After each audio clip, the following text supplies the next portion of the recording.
Hi friends, welcome to Sidhu kitchen. இன்றைக்கி நம்ம hotel ஸ்டைலில் சிக்கன் சால்னா எப்படி செய்கிறன்றதை பார்க்கலாம். கடாயில் 2 ஸ்பூன் தேங்காய் எண்ணெய் சேர்த்துட்டு பிரியாணி ஸ்பைசஸ் எல்லாம் சேர்த்துக்கோங்க. மறக்காமல் ஏலக்காய் சேர்த்துக்கோங்க. 2 பெரிய வெங்காயத்தை பொடி பொடியாக சாப் பண்ணி சேர்த்துட்டு நல்லா வதங்கினதுக்கப்புறம் 2 தக்காளியை கட் பண்ணி சேர்த்துக்கோங்க. இது கூட ஒரு 1.5 டீஸ்பூன் இஞ்சி பூண்டு பேஸ்ட்டு சேர்த்துக்கோங்க.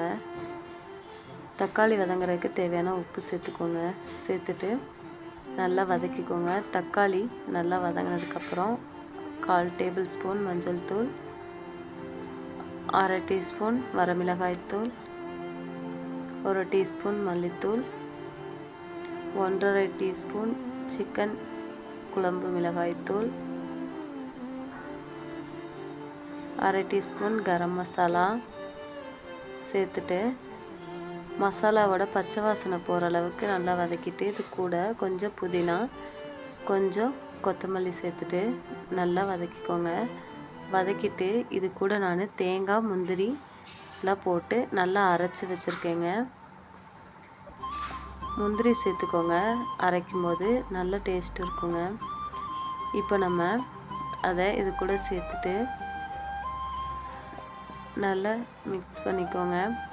நல்லா மிக்ஸ் பண்ணிவிட்டு தேவையான அளவு சிக்கனை இதில் சேர்த்துக்கோங்க. சால்னாவுக்கு எலும்பு கறி சேர்த்தா தாங்க நல்லாயிருக்கும்.